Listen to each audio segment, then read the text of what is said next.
साथियों जोहार, जय मूल निवासी, जय यीशु मसीह की। सब सुने सत्य और मेहनत की। आप सभी को आज के YouTube चैनल में मैं स्वागत करते हुए विशेष मुद्दे पर बात करना चाहता हूं जो बर्निंग इशू चल रहा है अभी के समय में। और वो इशू जो है हमारे देश के यूजीसी कानून जो नया बिल आया है, जो 15 जनवरी को बिल आया है और उस बिल पर आज चर्चा चल रहा है। यूजीसी क्या है? ये यूजीसी लोगों को समझ में नहीं आ रहा है कि किसके लिए है। यूजीसी का फुल फॉर्म होता है university grants commission. University grants commission ये एक बिल है जो एसटी, एससी, ओबीसी के लोगों के लिए एक कानून का प्रावधान किया गया है।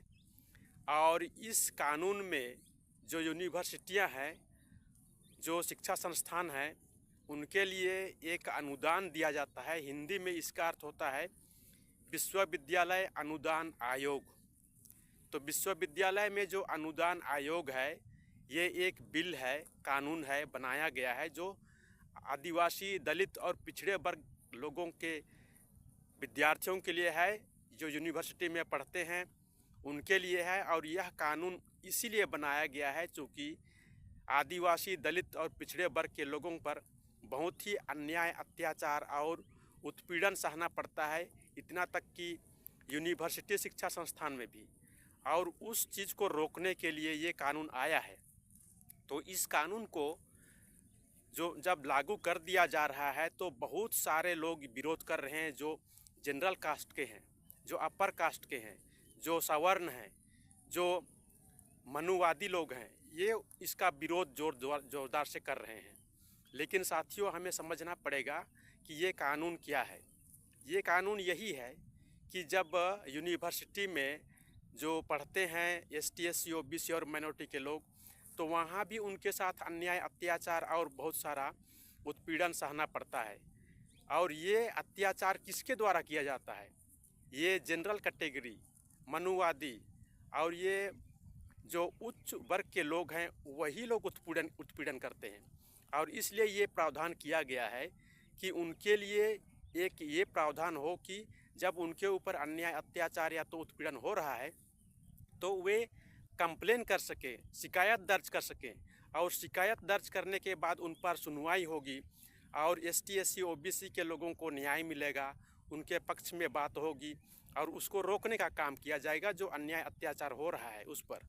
तो अन्याय, अत्याचारी लोग जो हैं हर जगह बैठे हुए हैं और ये एसटी, एससी, ओबीसी और लोगों पर ही अन्याय, अत्याचार करते हैं।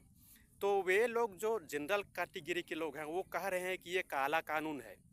ये काला कानून कैसे हो सकता है, जबकि वे लोग कह रहे हैं कि ये हमारे लिए तो कोई व्यवस्था ही नहीं है जनरल कैटेगरी के लोगों के लिए।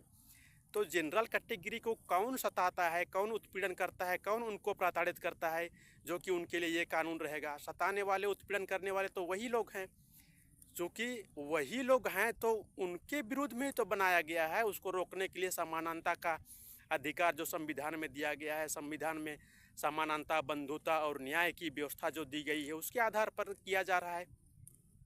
तो दिक्कत पड़ने वाला जो बात यहाँ पर कहीं कुछ नहीं है। लेकिन साथियों, एक और बात समझने की ज़रूरत है कि यूजीसी में यदि एसटी, एससी, ओबीसी और माइनॉरिटी के लोग दर्ज कराते हैं अपना समस्या, अपना कठिनाई, अपना अन्याय दर्ज करते हैं, तो उसको कार्रवाई करने के लिए भी हमारे देश में जो व्यवस्था है, वो व्यवस्था यदि हम देखेंगे तो यूजीसी में जो व्यवस्था की गई है उसके विरोध में अगर ये लोग कंप्लेन करते हैं एसटी, एससी, ओबीसी के लोग, तो उसको कौन कार्रवाई करेगा? ये तो न्याय की व्यवस्था है। चूँकि उसके लिए 45 पद है, 45 पद में तो 38 पद तो अपर कास्ट के लोग ही है, वहाँ पर बैठे हुए न्याय करने के लिए लोग हैं। तो अपर कास्ट के लोग 38 हैं, एसटी का 1 है, एससी का 1 है और पिछड़ा वर्ग का 5 है। तो वे लोग कहाँ से कार्रवाई कर पाएंगे? एक यही वहाँ समस्या है कि न्याय की व्यवस्था भी तो मिलना मुश्किल दिखाई दे रहा है। तो चूँकि न्याय देने की स्थान पर तो 38 अपर कास्ट के लोग बैठे हैं, तो अपर कास्ट के लोग हमारे एसटी, एससी, ओबीसी के लोगों के लिए न्याय दे पाएंगे क्या, ये सबसे बड़ी सवाल है। साथियों, समझना यही है कि हम जब गणतंत्र दिवस का 77वां दिवस मनाए, उस समय भी तो हमारे राष्ट्रपति जो सलामी दे रही थी उसका नाम भी तो बहुत कम लिया गया। जो अनाउंस करने वाले उप अपर कास्ट के लोग थे, 26 जनवरी को आप जो परेड हुआ, ये परेड जो हुआ, भारत के राष्ट्रपति ने सलामी ली, तो राष्ट्रपति का नाम भी तो बहुत कम लिया गया, क्योंकि वो आदिवासी है और उनका नाम तक लेने के लिए इनको कठिन लगता है। और कहा गया वहाँ पर कि ये सलामी मंच से गुजरता हुआ ऐसा कमेंटेटर के माध्यम से कहा गया। और वे भी द्रौपदी मुर्मू, राष्ट्रपति जो सर्वोच्च पद पर आसीन है, उसका नाम भी लेने के लिए इनको दर्द हुआ। और प्रधानमंत्री मोदी जब घूम रहे थे, लोगों को हाथ मिला रहे थे, तो उसका नाम तो बार बार लिया गया कि माननीय प्रधानमंत्री घूम रहे हैं, सबके साथ वो सामंजस्य स्थापित करने के लिए हाथ मिला रहे हैं और सबको साथ में लेकर के चलने का विचार है। इस प्रकार की बातें हो रही थी।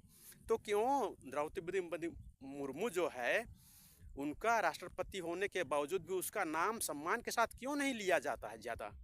यही बात है कि हमारे देश में संविधान की व्यवस्था पूर्ण रूप से चरमरा गई है, अब खत्म होने के कगार पर पहुंच गया है।